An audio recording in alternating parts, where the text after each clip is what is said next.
ఈరోజే అధిక జ్యేష్ఠమాస మంగళవారం. మరి ఎంతో విశేషమైన ఈరోజు ఈ కథను వింటే చాలు లక్ష్మీ కటాక్షం ప్రాప్తిస్తుంది, లక్ష్మీ అనుగ్రహం కలుగుతుంది. లక్ష్మి క్షీర సముద్రరాజు తనయామంటూ ప్రార్థిస్తాం మనం. అలాగే సాగర మదనం నుంచే జనించిందని, దేవతలెవరినీ కథని శ్రీ మహావిష్ణువునే వరించిందని కూడా చెప్పుకుంటున్నాము. అయితే ఆమె క్షీరసాగరం చరణం వెనుక కథయే మనకు తెలియాల్సి ఉన్నది కదా. శ్రీ వ్యాస భగవానుడి విరచితమైన శ్రీదేవి భాగవత పురాణాన్ని అనుసరించి నారద మహర్షి ఒకరోజు వైకుంఠంలో శ్రీమన్నారాయణ్ణి కలిసి శ్రీ మహాలక్ష్మి చరిత్రను వివరించమని కోరాడు. అప్పుడు ఆయన వివరించిన ప్రకారం సృష్టికి పూర్వం శ్రీకృష్ణ పరమాత్ముని వామ భాగం నుంచి లక్ష్మీదేవి అవతరించింది. ప్రకృతిలోని అందములన్నీ రాసిపోసినట్లుగా ఉన్న ఆమెను 2 రూపములు ధరించాలని పరమశివుడు ఆదేశించాడు. ఆ మేరకు ద్విరూప అయినది.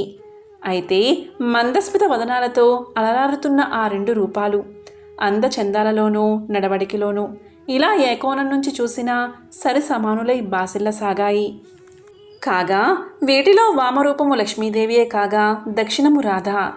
లక్ష్మి విష్ణువును వరించగా రాధ కృష్ణుణ్ణి కోరింది. అప్పుడు కృష్ణుడు ఆలోచించి తాని ద్విరూపుడు అయ్యాడు. దక్షిణాన ద్విభుజునిగాను, వామభాగమున చతుర్భుజుడైన విష్ణువుగా దర్శనమిచ్చాడు. ఆ ప్రకారంగా కృష్ణుడు రాధా మాధవుడు కాగా శ్రీహరి లక్ష్మీపతి అయ్యాడు. సహజంగాని కృష్ణ నారాయణులిద్దరూ అన్నిటా సమానులే కదా. ఇక లక్ష్మీదేవి స్థలాన్ని బట్టి నానా విధ రూపాల్లో పూజలు అందుకుంటూ వస్తుంది.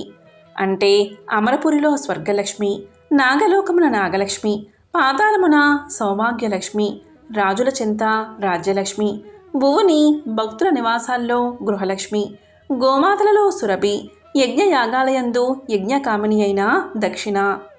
కాగా పద్మాలలోనూ చంద్రుడి చింతను శ్రీ శోభారూపిణిగాను, సూర్యమండలాన ప్రభారూపిణిగాను పూజలందుకుంటూ వస్తుంది. ముందుగా లక్ష్మీదేవిని శ్రీమన్నారాయణుడే పూజించాడు. తర్వాత బ్రహ్మరుద్రుల పూజలు అందుకున్న దేవిని తిరిగి పాలకడలిలో శ్రీహరి మరోసారి అర్చించాడు. ఈ విధంగా చైత్ర భాద్రపద పుష్యమాసాలలో విశిష్ట పూజలు అందుకున్న ఆ తల్లిని మాఘ పూర్ణిమ నాడు మోక్షలక్ష్మిగా మనువు అర్చించాడు. ఇంతకు లక్ష్మీదేవి సాగరతనయగా మారడం వెనుక కథని ఇప్పుడు తెలుసుకుందాం. శంకరుడి అంశతో జన్మించినప్పటికీ దూర్వాసుడు విష్ణు భక్తుడే. ఒకసారి ఆయన వైకుంఠంలో శ్రీహరిని దర్శించి ఆయన ప్రేమ ఫలంగా అందుకున్న పారిజాతముతో తిరిగి కైలాసానికి వెళ్తూ ఉండగా మార్గం మధ్యలో గమనించిన ఇంద్రుడు ఆయనకు పరివారానికి వందనం చేశాడు. ఇక చేసిన ఉపచారాలకు సంతోషించిన దుర్వాసుడు తన దగ్గర ఉన్న పారిజాతాన్ని ఇంద్రుడికి ఇచ్చాడు. కానీ సచీపతి దాన్ని పువ్వే కదా అనుకుని అక్కడే ఏనుగుపై ఉంచాడు. వెంటనే అది ఎటో వెళ్ళిపోయింది. దీంతో కోపగించిన దుర్వాసుడు అది శ్రీహరి ఇచ్చిన పారిజాతం, నీకింత అహంకారం తగదు, నీ అహంకారం వల్లే అది అలా మాయమైంది, క్రమేపీ లక్ష్మి కూడా స్వర్గాన్ని వదిలిపోతుంది అని శపించాడు. ఆ విధంగా జరుగుతూ ఉండడంతో ఇంద్రుడికి కళ్ళు తెరుచుకుని వైరాగ్యం ఆవరించింది. వెంటనే తమ గురువైన బృహస్పతిని చేరి విషయం వివరించాడు. ఆయన జ్ఞానాన్ని బోధిస్తూ వేగిరం ఆ హరినే కలిసి శరణు వేడు అన్నాడు. అప్పుడు బృహస్పతి నేతృత్వంలోనే ఇంద్రాది దేవతలు ముందుగా బ్రహ్మను కలిశారు. ఆ బ్రహ్మ సంగతి విని ఇంద్రుడిని మందలించి వారందరినీ తీసుకుని వైకుంఠానికి చేరుకున్నాడు. అక్కడ విష్ణుమూర్తి వీరిని సాదరంగా ఆహ్వానించి జరిగిన దాన్ని తాను సవరించలేనని, తాను కూడా అస్వతంత్రుడినే అని చెప్పాడు. లక్ష్మి ఎక్కడెక్కడ నివసిస్తుందో వివరించి దానికి అనుగుణంగా కొలిచినప్పుడే తగిన ఫలితం వస్తుందని చెప్పాడు మహావిష్ణువు. లక్ష్మిని కొద్ది కాలం పాటు క్షీరసాగరంలో వసించాలని నిర్దేశించాడు. ఆ తరువాత సాగరవదనం. లక్ష్మీ ఆవిర్భావం విష్ణువును వరించడం మనందరికీ తెలిసిందే. దేవతలందరూ తిరిగి ఆమెను యథోచితంగా పూజించగా ఆమె కూడా వారిని మన్నించి వారి గృహాలను పావనం చేయసాగింది. ఇంతకు శ్రీ మహాలక్ష్మి కొలువై ఉండే స్థలాలు ఏంటి అంటే శ్రీహరినామ సంకీర్తనం సాగుతూ ఉండే చోట, దక్షిణావర్త శంఖం, శంఖధ్వని, తులసీదల సహిత హరిసేవార్చన జరుగుతూ ఉండే చోట లక్ష్మీదేవి నివసిస్తుంది.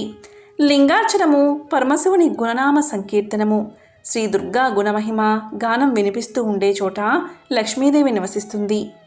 అటువంటి ప్రదేశాలే పద్మాలయ వాసస్థానాలు. ఒక పురాణ కథ ప్రకారం ఒకసారి విష్ణువు భూమిని దర్శించాలని అనుకుంటాడు. అతడు తన ప్రయాణాన్ని ప్రారంభించినప్పుడు లక్ష్మీదేవి కూడా వస్తానని చెబుతుంది. అప్పుడు విష్ణువు తనతో రావాలి అంటే తన ఆజ్ఞలను పాటించాలని లక్ష్మీదేవికి షరతు విధిస్తాడు. లక్ష్మీదేవి ఆ షరతు అంగీకరిస్తుంది. తరువాత ఇద్దరూ భూమిపైకి వస్తారు. కొంత సమయం సంచరించిన తర్వాత విష్ణువు దక్షిణం వైపు వెళ్ళాలి అనుకుంటాడు. భర్తని అనుసరించి వెళ్తుంది అమ్మవారు. వారిద్దరూ దారిలో ఒక అందమైన ఆవాల తోటను చూస్తారు. పచ్చదనంతో పసుపు పువ్వులతో నిండిన ఆ పొలం అమ్మవారికి నచ్చుతుంది. లక్ష్మీదేవి అక్కడే ఆగిపోయి ఆవాలు పువ్వులతో తన్ని తాను అలంకరించుకుంటుంది. దగ్గరలో ఉన్న ఆ చెరుకును తెంపి రసాన్ని తాగుతుంది. ఇది చూసి విష్ణువుకు విపరీతమైన కోపం వస్తుంది. నువ్వు నా ఆజ్ఞను ధిక్కరించావు కాబట్టి నీకు శిక్ష తప్పదు. నువ్వు 12 సంవత్సరాల పాటు ఈ ఆవాల పంట వేసిన రైతు ఇంట్లోని నివసించాలి అని చెప్పి వెళ్ళిపోతాడు. అప్పటినుంచి లక్ష్మీదేవి 12 సంవత్సరాల పాటు ఒక రైతు ఇంట్లోనే నివసిస్తుంది. లక్ష్మీదేవి నివసించే చోట పేదరికం ఎలా ఉంటుంది? లక్ష్మీదేవి అడుగు పెట్టిన తర్వాత ఆ పేద రైతు ఇల్లు సంపదతో శ్రేయస్సుతో కలకల్లాడిపోతుంది. అతని ఇల్లు భోగభాగ్యాలతో నిండిపోతుంది. సరిగ్గా 12 సంవత్సరాలు గడిచిన తర్వాత విష్ణువు లక్ష్మీదేవిని తీసుకువెళ్ళడానికి భూమిపైకి వస్తాడు. కానీ రైతు ఆమెను విడిచిపెట్టేందుకు ఇష్టపడడు. అప్పుడు లక్ష్మీదేవి ప్రేమగా రైతుతో ఇలా అంటుంది, కుమారా, నేను తప్పకుండా ప్రతి ఏడాది ఒకసారి మీ ఇంటికి వస్తాను. ఆ రోజు మీ ఇంటిని శుభ్రంగా ఉంచి దీపాలు వెలిగించి భక్తితో నన్ను పూజించండి అని చెప్పి భర్తతో పాటు వెళ్ళిపోతుంది. అప్పటినుంచి ప్రతి సంవత్సరం దీపావళి రోజున ఇంటిని శుభ్రం చేసి దీపాలు వెలిగించి లక్ష్మీదేవిని పూజించే సాంప్రదాయం వచ్చిందని చెప్పుకుంటారు. ఈ కథ భాగవతంలోనిది. కుశావతి నగరంలో ఒక బాలుడు మరణించాడు. ఆ బాలుడి మృతదేహాన్ని బంధువులందరూ తీసుకుని శ్మశానానికి చేరుకున్నారు. తల్లిదండ్రులు వారి బంధువులంతా మృతదేహాన్ని ఖననం చేసేందుకు సిద్ధమవుతూ అంతలోనే చేజేతులా బాలుణ్ణి పూడ్చిపెట్టడం ఇష్టం లేక ఏడవడం మొదలుపెట్టారు. వారికి సమీపంలోనే ఒక పెద్ద చెట్టు ఉంది. ఆ చెట్టు మీద ఒక గెద్ద ఉంది. ఆ గెద్ద అక్కడ జరుగుతున్నది మొత్తం గమనించి వారితో ఇలా పలికింది, అయ్యా, మీరు ఎంతగా ఏడ్చినా ప్రయోజనం లేదు. అటువైపు చూడండి, సూర్యాస్తమయం దగ్గర పడుతుంది కదా. చీకటి పడిందంటే పిశాచాలు, రాక్షసులు వస్తారు. అప్పుడు మీ ప్రాణాలకు కూడా హాని సంభవించే అవకాశముంది. అందుకనే చెబుతున్నాను, జనన మరణాలలో వింతగాని కొత్తగాని లేదు. చనిపోయిన వారితో మనము చనిపోలేము కదా. ఏడ్చినంత మాత్రాన పోయినవారు తిరిగి రారు. రుణానుబంధం తీరిపోయింది. చీకటి వేళ మృతదేహాన్ని ఖననం కూడా చెయ్యనవసరం లేదు. ఇక్కడే ఆ మృతదేహాన్ని వదిలేసి వెళ్ళండి అని పలికింది. అప్పుడు అక్కడున్న వారంతా ఇలా అనుకున్నారు, నిజమే, చీకటి పడుతుంది. నిజంగానే పిశాచ, రాక్షస గణాలు శ్మశానానికి చేరుకున్నాయంటే ప్రమాదమే. ఇక వెళ్ళిపోవాలి అని అనుకుని బంధువులందరూ బాలుడి మృతదేహాన్ని విడిచిపెట్టి 4 అడుగులు అటువైపుగా వేశారు. అంతలోని ఒక నక్క వారికి ఎదురయ్యింది. ఇలా పలికింది ఆ నక్క. గెద్ద చెప్పింది మొత్తం బహుశా వినింది అనుకుంటా. వారితో ఇలా అంటుంది, ఎక్కడికి అలా వెళ్ళిపోతున్నారు అని అనగానే బంధువులందరూ ఆగిపోయారు. నక్క వారితో ఇలా అంది, చీకటి పడినంత మాత్రాన మీరందరూ బెదిరిపోతారా? పున్నమి చంద్రుడు లాంటి ముఖము బాబుది, ఎంత ముద్దొస్తున్నాడో. అలాంటి వాడిని వదిలి వెళ్ళిపోవడానికి మీకు కాళ్ళు ఎలా వచ్చాయి అని అనగానే వారికి ఏం మాట్లాడాలో తోచలేదు. ఒకరినొకరు చూసుకుంటూ అలాగే నిలబడిపోయారు. చచ్చిన వారు తిరిగి రారు అని అనుకోవడం పొరపాటు. ఈ ప్రపంచంలో ఏదైనా జరగవచ్చు, ఆశ్చర్యపోవక్కర్లేదు. బాబు కొంతసేపటిలో లెగిసి కూర్చోవచ్చు. చీకటి పడుతుంది, పిశాచాలు, రాక్షసులు వచ్చి దాడి చేస్తారు అని భయపడకండి. దట్టంగా ఇక్కడ చెట్లు ఉండడంతో చీకటి పడుతున్నట్లుగా కనిపిస్తుంది. కానీ సూర్యుడు అప్పుడే అస్తమించడు. ఇంకా చాలాసేపు ఉంటాడు. మీరు బాబు దగ్గర ఉండండి, ఏడవండి అని అంది నక్క.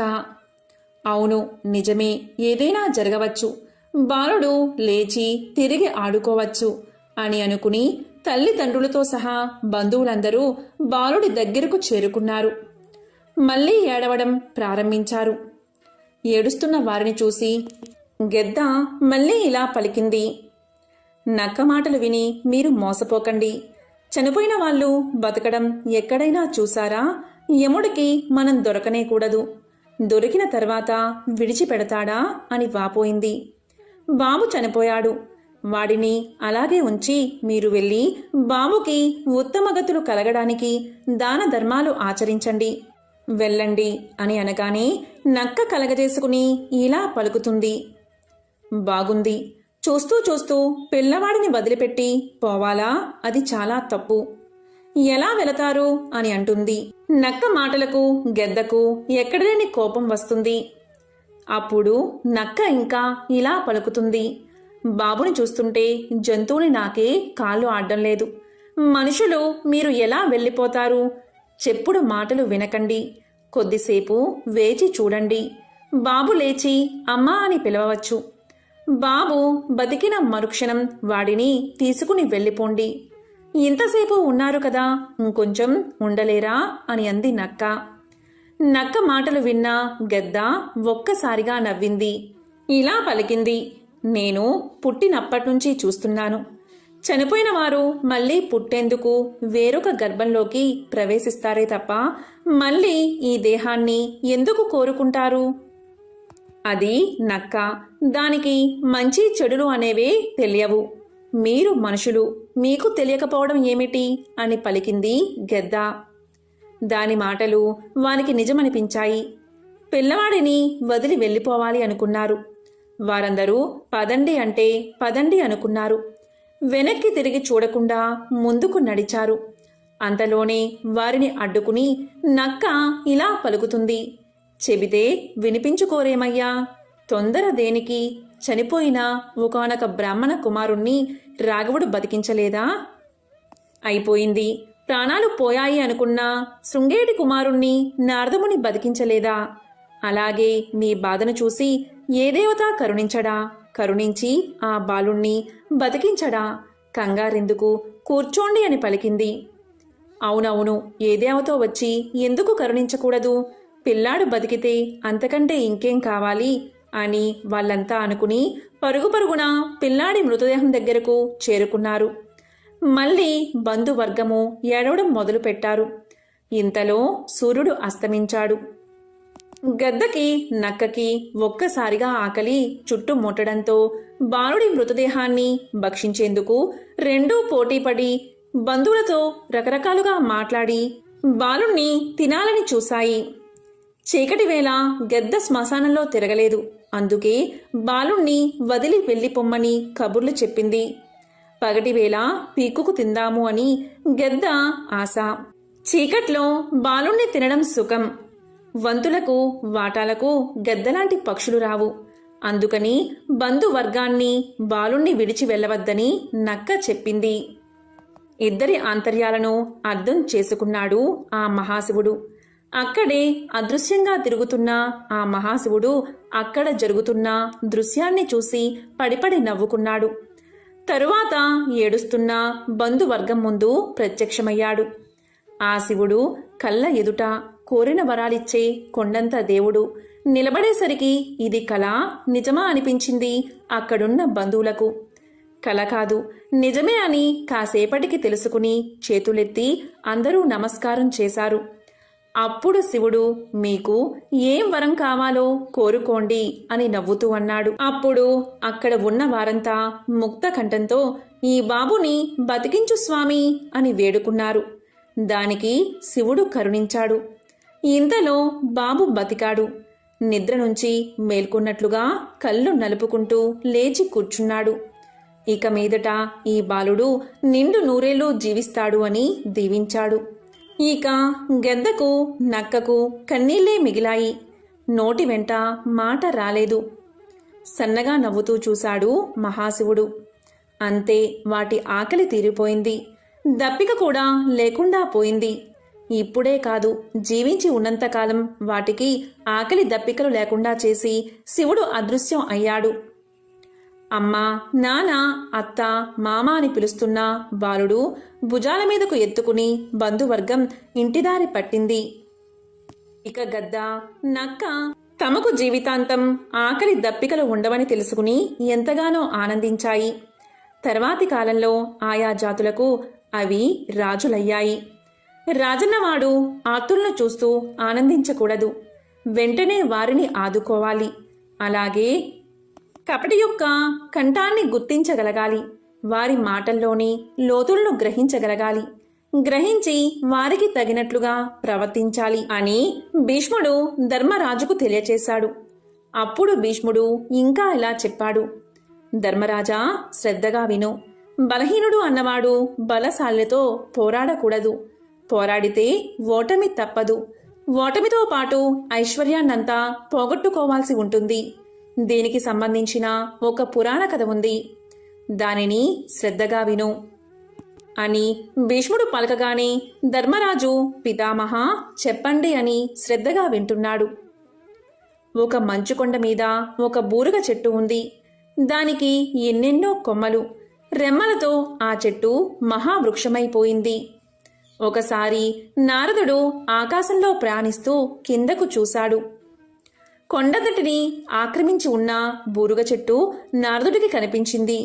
దాన్ని చూసి నారదుడు ఆశ్చర్యపోయాడు. కిందకు దిగి ఆ చెట్టును సమీపించాడు.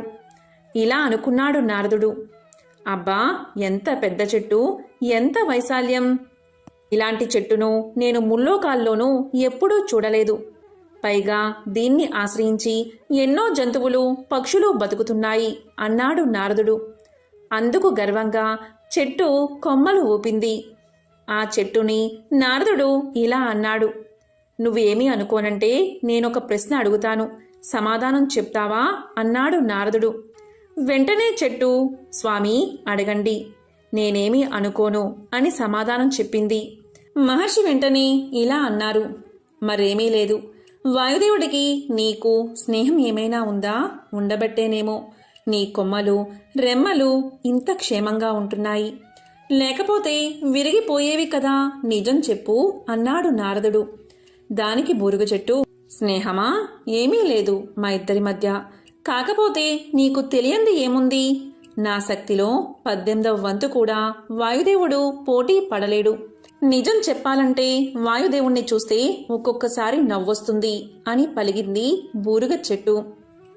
నారదా, వాయుదేవుడు నన్నేదో చేద్దామని అప్పుడప్పుడు నానా పాటలు పడతాడు.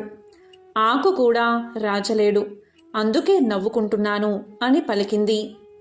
ఆ చెట్టు కొమ్మల్ని చాచి ఆకాశంలోకి ఒక్కసారిగా పోనిచ్చింది. చూడు నా ప్రతాపం అన్నట్లుగా ప్రవర్తించింది బూరుగ చెట్టు. బూరుగ చెట్టుకి గర్వం పెరిగిపోయింది అనుకున్నాడు నారదుడు. అప్పుడు ఇలా పలికాడు, ఓ బురుగ చెట్టు, ఎంతైనా వాయుదేవుణ్ణి నువ్వు కించపరుస్తూ మాట్లాడడం బాగోలేదు. అతను తలుచుకుంటే కొండలకి కొండలే లేచిపోతాయి, పండుటాకులు పల్టీలు కొడతాయి. గాలి లేకపోతే నువ్వు, నేను మనందరం జీవించగలమా? అస్సలు ప్రయాణం చేయగలమా అని అడిగాడు. అప్పుడు బూరుగ చెట్టు ఇలా పలికింది, జీవించడం జీవించకపోవడం అటుంచి మహర్షి, దానికి ముందు మీరేమన్నారు? వాయుదేవుడు తలుచుకుంటే కొండలకి కొండలే లేచిపోతాయా? నిజమేనేమో, కొండలు లేచిపోవచ్చు. నేను మాత్రం కదలను. నన్ను తాకి చూడమనండి. ప్రభంజనం అన్న బిరుదు పోగొట్టుకుంటాడు అని పలికింది బూరుగ చెట్టు.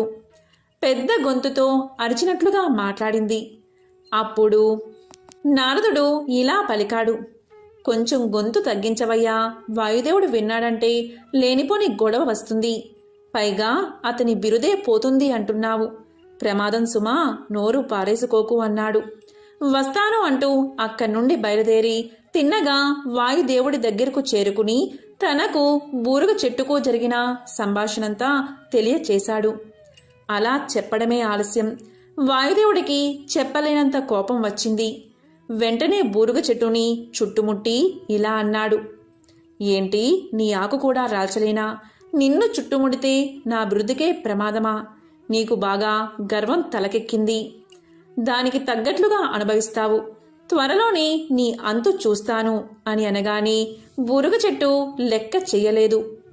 మరింతగా విర్రవీగుతూ ఇలా పలికింది, ముల్లోకాల్లోనూ నా అంత బలమైన చెట్టు ఎక్కడా లేదు. ముందు ఆ సంగతి తెలుసుకో అని పలికింది. అంత కోపంలోనూ పగలబడి నవ్వాడు వాయుదేవుడు బూరుగ చెట్టు మాటలకు. అతను నవ్వు ఆపలేకపోయాడు. ఇలా పలికాడు, ఒకప్పుడు బ్రహ్మదేవుడు కాసేపు నీ నీడలో విశ్రమించాడు. ఆ దేవుడు నీ నీడను కోరుకున్నాడు కాబట్టే ఇన్నాళ్ళు నిన్ను గౌరవించాను. నీ ఆకును కూడా రాల్చకపోవడానికి కారణం అదే. అంతేకాని నిన్నేమీ చెయ్యలేక కాదు. ఇచ్చిన గౌరవాన్ని నిలబెట్టుకోలేకపోయావు. రెచ్చిపోతున్నావు. అనుభవిస్తావు చూడు అని అన్నాడు వాయుదేవుడు. అక్కడ్నుంచి వచ్చినంత వేగంగానే వెళ్ళిపోయాడు. ఆలోచనలో పడింది బూరుగ చెట్టు. జరిగిందేమిటి? 4 వచనాలు పొగడగానే నేను పొంగిపోయాను. పొంగిపోయి స్థాయికి మించి మాట్లాడాను అని అనుకుంది. వాయుదేవుణ్ణి కూడా లెక్క చెయ్యలేదు నేను. వాయుదేవుడు వచ్చాడు. అప్పుడు కూడా గర్వంతోనే ఉన్నాను. అతను తప్పు అన్నాడు. త్వరలోనే అంతు చూస్తాను అని కూడా అన్నాడు. అప్పుడైనా లొంగి ఉన్నానా? లేదు. మరింత రెచ్చిపోయి మాట్లాడి మనుగడకే ప్రమాదం తెచ్చుకున్నాను. నా బలమెక్కడా? వాయుదేవుని బలమెక్కడా? వాయుదేవుడి బలం ముందు నేను నిలబడగలనా అని అనుకుంది. వాయుదేవుడు ఒక్కసారి తలుచుకుంటే కూకటి వేళ్లతో నన్ను పెకిలించి వేస్తాడు. ఇప్పుడేది దారి? ఏం చేస్తే బాగుంటుంది అని కొమ్మలు వంచి దిగాలుగా నిలబడింది. బూరుగ చెట్టు రాత్రంతా ఆలోచించి ఆఖరికి ఒక ఆలోచన తట్టినట్లుగా ఉంది. స్వేచ్ఛగా కొమ్మలు చాచింది. తనలో తాను గట్టిగా అనుకుని కొమ్మని రెమ్మని ఆకును కిందకు రాల్చుకుంది. మోడుబారిపోయింది. తెల్లవారిపోయింది. వెంటనే అక్కడ వాయుదేవుడు ప్రత్యక్షమయ్యాడు. బూరుగ చెట్టు అంతు చూడాలి అని. అక్కడికి వచ్చి చూడగాని కొమ్మలేక రెమ్మలేక మాడు బారిపోయిన బూరుగ చెట్టు కనిపించేసరికి అతనికి ఎక్కడలేని నవ్వొచ్చేసింది. బూరుగ చెట్టు మీద కోపం ఎగిరిపోయింది. ఏంటిది? నేను నీకు వేద్దాము అనుకున్న శిక్ష నీకు నువ్వు వేసుకున్నావే అని అడిగాడు. బూరుగ చెట్టు అప్పుడు చిన్నపోయి చూసింది. ఏదేమైనా గొప్ప బలవంతుడివి. నాతోనే తలపడ్డానికి సిద్ధమయ్యావు. అందుకు నిన్ను అభినందిస్తున్నాను. నీకు ఒక వరాన్ని కూడా ఇస్తున్నాను. ఇక మీదట నీకు కానీ నీ బంధువులకు కానీ హాని చెయ్యను. ఆ ఆలోచన కూడా తలపెట్టను. నిశ్చింతగా ఉండు అని పలికాడు వాయుదేవుడు. అక్కడ్నుంచి వెళ్ళిపోయాడు. కాబట్టి ధర్మరాజా, బలమైన వాడితో తలపడితే ఆఖరికి జరిగేది ఇదే అని భీష్ముడు ధర్మరాజుకు తెలియచేశాడు. ఎంతో పవిత్రమైన విశేషమైన ఈరోజు ఈ కథను విన్నా, చదివినా, చెప్పినా, వినిపించినా జన్మల పాపాలు తొలగి కోటి జన్మల పుణ్యం వస్తుంది. సకల శుభాలు కలుగుతాయి. ఓం నమో నారాయణాయ. ఓం శ్రీ మహాలక్ష్మియే నమః. ఓం నమః శివాయ. ఓం శ్రీ మాత్రే నమః.